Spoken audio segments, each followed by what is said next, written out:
پاکستان عالمی توجہ کا مرکز بن چکا ہے۔ اس کی وجہ کیا ہے؟ ساری دنیا جانتی ہے کہ پاکستان میں مذاکرات امریکہ اور ایران کے درمیان ہونے جا رہے ہیں، اس لیے پاکستان پر پوری دنیا کی نظریں ہیں۔ پاکستان کی کوششوں سے اسے ہم مانے یا نہ مانے، شہباز شریف صاحب کو کچھ لوگ سائیں کہتے ہیں، شہباز شریف کے حوالے سے لوگوں کے تحفظات ہیں، لیکن جب پاکستان کی بات ہوتی ہے، پاکستان کے گو کہ وہ فارم 47 کے وزیر اعظم ہے، اس کا ہمیں ہی علم ہے، لیکن پوری دنیا کو تو یہ ہے کہ پاکستان ایران اور امریکہ کے مابین ثالثی کروا رہا ہے، تو پاکستان کی اس لیے پوری دنیا میں پذیرائی ہو رہی ہے۔ پاکستان کے حوالے سے پوری دنیا کا نقطہ نظر بدلتا ہوا نظر آ رہا ہے کہ پاکستان نے کس طرح سے ناممکن کو ممکن بنا دیا۔ ناقابل یقین ہے کہ امریکہ پاکستان کے کہنے پر جنگ بندی پر آمادہ ہو جائے۔ یہ الگ بات ہے کہ امریکہ کی طرف سے جنگ بندی کی خلاف ورزی کی جا رہی ہے، بہرحال اس پر بھی ہم بات کریں گے۔ جنگ بندی ہو چکی، گو کہ 15 روز کے لیے یہ سیز فائر ہوا ہے، یہ مستقل بنیادوں پر بھی ہو سکتا ہے، جس کا امکان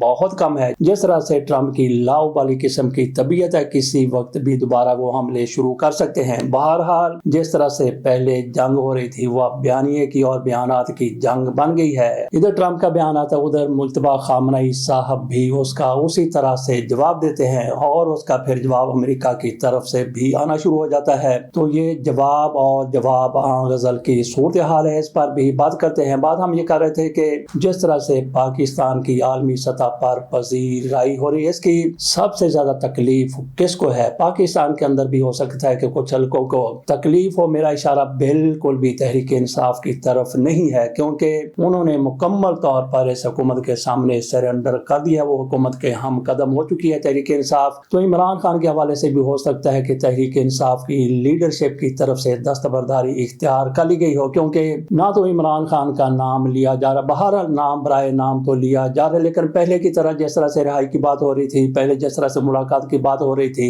اس پر مکمل خاموشی ہے۔ اور سہیل افریدی جو پہلے اس قافلے کو لیڈ کر رہے تھے، وہ بھی یہ کہہ رہے ہیں کہ آج کی صورتحال میں ہم حکومت کے ساتھ کھڑے ہیں۔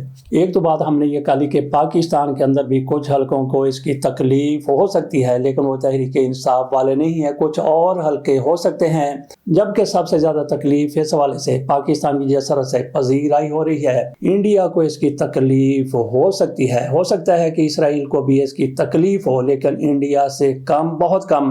بہرحال انڈیا کو زیادہ تکلیف ہے یا اسرائیل کو زیادہ تکلیف ہے؟ انڈیا ہمارا دشمن ہے اور پڑوسی بھی ہے، اس کی طرف سے کوئی بھی شرارت کی جا سکتی ہے، اس کی طرف سے کوئی فالس فلیگ آپریشن ہو سکتا ہے، اس کی طرف سے اور بھی کچھ ہو سکتا ہے جس کا ابھی تک ہم نے سوچا بھی نہ ہو۔ اس موقع پر ہماری فوج کو، ہمارے وزیر اعظم کو، ہماری حکومت کو الرٹ رہنے کی ضرورت ہے۔ یقینی طور پر ہماری افواج الرٹ ہیں اور ان کی ہر چیز پر نظر ہے۔ اس حوالے سے مزید بھی بھارت کی طرف دیکھنے کی ضرورت ہے۔ ہماری حکومت کا جس طرح سے پورے کا پورا فوکس مذاکرات پر ہے، مذاکراتی ٹیمیں پاکستان پہنچ چکی ہیں یا پھر پہنچنے والی ہیں۔ امریکہ سے ان کے نائب صدر جے ڈی وینس نے، جبکہ ایران سے عراقچی صاحب نے آنا ہے اور کالیباف صاحب نے آنا ہے۔ پاکستان کی پوری توجہ ان کی طرف ہے، پورا فوکس ان کی طرف ہے۔ اسی طرح سے انڈیا پر بھی پاکستان کا، پاکستان کے اداروں کا، پاکستان کی انٹیلیجنس کا رڈار فکس ہو جانا چاہیے، اور ہو سکتا ہے کہ ایسا سارا کچھ ان کی طرف سے کیا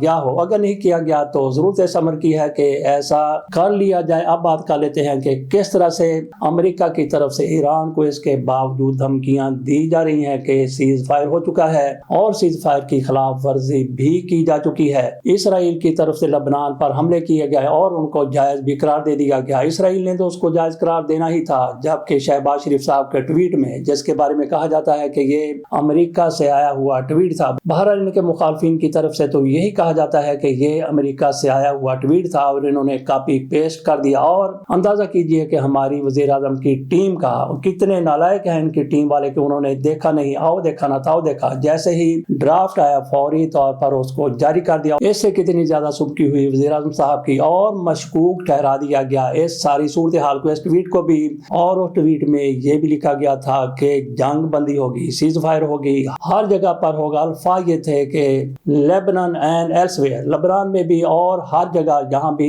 یہ صورتحال ہے، جہاں بھی یہ حملے ہو رہے تھے، ہر جگہ پر جنگ بندی ہوگی، سیز فائر ہوگا. لیکن ٹرمپ کہتے ہیں کہ لبنان میں سیز فائر نہیں ہونا تھا. کیا ٹرمپ صاحب اس وقت سو رہے تھے، اس وقت نشے میں تھے جب ان کے سامنے یہ ساری صورتحال رکھی گئی تھی اور ان کی طرف سے کہا گیا تھا کہ امریکہ سیز فائر کے لیے 15 روز کے لیے تیار ہے؟ انہوں نے پورے کا پورا شہباز شریف کی طرف سے کی گئی ریکویسٹ پڑھی تھی اور شہباز شریف کا ٹویٹ بھی انہوں نے دیکھ لیا تھا، جس میں ان کی طرف سے کہا گیا تھا کہ امریکہ اور ایران جنگ بندی پر متفق ہو گئے ہیں. نہ صرف ایران اور امریکہ کے مابین جنگ بندی ہوگی، سیز فائر ہوگی، بلکہ لبنان اور جہاں کہیں بھی یہ صورتحال ہے، جہاں کہیں بھی جنگ ہو رہی ہے، وہاں بھی سیز فائر ہو جائے گا. اب ٹرمپ کی طرف سے کہا گیا ہے کہ معاہدے کے لیے پر امید ہے، فوج ایران کے ارد گرد رہے گی.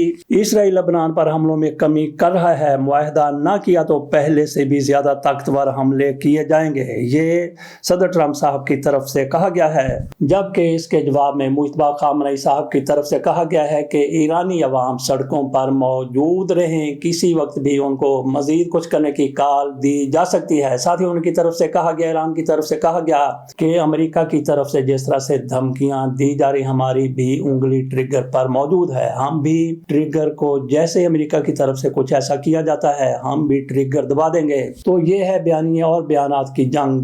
مجتبیٰ خامنئی صاحب کی طرف سے یہ جو عوام کو کہا گیا ہے کہ سڑکوں پر رہیں، یہ ان کی طرف سے کیوں کہا گیا؟ کیا کوئی ایسے خدشات ہیں کہ پزشکیان صاحب کہیں دوسری طرف نہ چلے جائیں اور طاقت کے توازن کو بگاڑنے کی کوشش نہ کریں؟ جس طرح ایران کا پلڑا بھاری دکھائی دیتا ہے، وہ اس طرح سے کہ ایران کی طرف سے جو 10 نکات پیش کیے گئے تھے ٹرمپ کی طرف سے ان سب کو قبول کر لیا گیا. کیا یہ بھی ٹرمپ صاحب کی ایک منافقت تھی؟ اس کو دیکھیں، ایک ایک پوائنٹ کو اگر دیکھیں، جبکہ وائٹ ہاؤس کی ترجمان کی طرف سے کہا گیا ہے کہ ہم ان نکات کو مسترد کرتے ہیں، بڑی حقارت سے انہوں نے ان نکات کو مسترد کیا ہے. تو ٹرمپ صاحب کی طرف سے کیسے ان کو قابل قبول قرار دے دیا گیا؟ تو ناظرین، ان نکات میں کیا کچھ ہے، چند ایک کی بات کرتے ہیں. ایک تو اس میں یہ ہے کہ امریکہ معاوضہ جو جنگ میں ان کے اخراجات ہوئے، نقصانات ہوئے، وہ معاوضہ ادا کرے گا اور جتنے بھی ایران کے اثاثے ہیں، جتنے بھی ایران کی جائیدادیں ہیں، جتنے بھی ایران کے فنڈز امریکہ میں موجود ہیں، وہ سارے کے سارے ریلیز کر دیے جائیں گے. اور یہ بھی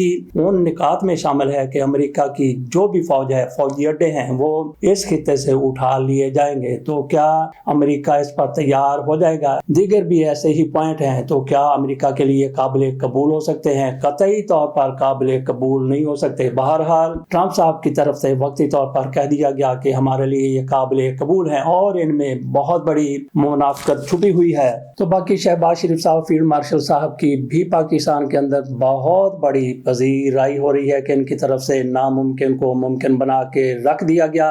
تو ناظرین، یہاں پہ ہم نے یہ بات بھی کرنی ہے، اس میں کوئی شک نہیں ہے کہ کوئی سوچ بھی نہیں سکتا تھا کہ پاکستان اتنا بڑا کارنامہ سر انجام دے دے گا. لیکن ہم نے اس میں یہ بھی مد نظر رکھنا ہے کہ پاکستان اور انڈیا کے مابین جنگ کس نے بند کروائی تھی؟ یہ ٹرمپ کی دھمکی پر جنگ بند کی گئی تھی. اگر کوئی بھی فریق اس کی خلاف ورزی کرتا تو ٹرمپ صاحب اپنی دھمکی پر عمل کر دیتے. تو پاکستان جس طرح سے ثالث بنا ہے، پاکستان جس طرح سے امریکہ اور ایران کو ایک ٹیبل کے اوپر لے آیا ہے، تو کل ان کی طرف سے سیز فائر کی خلاف ورزی کی جاتی ہے، جیسا کہ کر بھی دی گئی، اور مزید بھی اگر اس کی خلاف ورزی کر دی جاتی ہے تو کیا پاکستان اسی طرح سے ری ایکٹ کرے گا جس طرح سے امریکہ ٹرمپ صاحب ری ایکٹ کر سکتے تھے اگر پاکستان اور انڈیا میں سے کوئی ایک ملک بھی جنگ بندی کی خلاف ورزی کرتا؟ پاکستان کیا اسی طرح سے امریکہ پر دباؤ ڈال سکے گا؟ سوال ہی پیدا نہیں ہوتا. تو عالمی اصول یہی، ہم نے یہ بھی دیکھا ہے کہ کس طرح سے پنچایتیں بیٹھتی ہیں، کس طرح سے عدالتی فیصلے ہوتے ہیں اور ان پر عمل بھی کروایا جاتا ہے. عدالتوں میں اتنی طاقت ہوتی ہے کہ اپنے فیصلوں پر عمل کروا لیں. اسی طرح سے جب آپ دو فریقوں کو میز پر لے کے آتے ہیں، جنگ کے دو فریق ہیں، تو جو ان کو ٹیبل پر لے کے آتا ہے اس کا اتنا زیادہ طاقتور ہونا ضروری ہے کہ ان سے زیادہ نہیں تو ان جتنا تو طاقتور ہو، تاکہ کل کوئی ادھر ادھر ہونے کی کوشش کرے تو اس کو دباؤ ڈال کر اس کو پوری قوت سے اسی پر لے کے آیا جائے، جس کا معاہدہ یا مذاکرات تقاضا کرتے ہیں، تو کیا پاکستان اس پوزیشن میں ہے؟ یقینی طور پر نہیں ہے۔ اگر یہ خلاف ورزی کی جاتی ہے معاہدے کی یا پھر جنگ بندی کی، سیز فائر کی، تو پاکستان شہباز شریف صاحب کیا کریں گے؟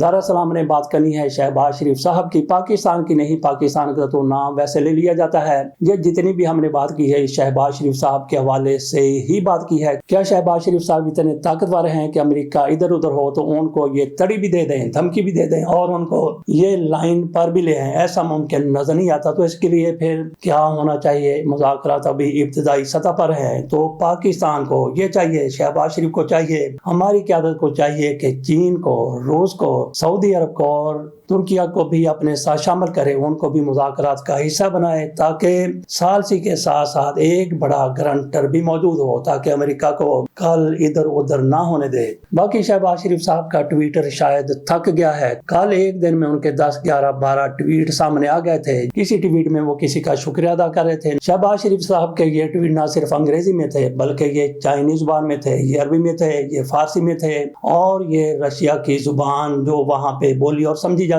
ہے اس میں بھی ان کی طرف سے کیے گئے تھے۔ کوئی 10-12 ان کی طرف سے ٹویٹ کر دیے گئے، حتیٰ کہ ایسے ممالک کو بھی شہباز شریف صاحب کی طرف سے ٹویٹ کیے گئے جنہوں نے ابھی تک ان کی کارکردگی کو سراہا نہیں تھا، تاکہ ان کو یاد کرا دیا جائے کہ ہم بھی تو پڑے ہیں راہوں میں۔ باقی کئی ممالک نے ہماری کارکردگی کو سراہا ہے، آپ خاموش بیٹھے۔ یہ ان کی طرف سے خاموشی سے دیا جانے والا پیغام تھا۔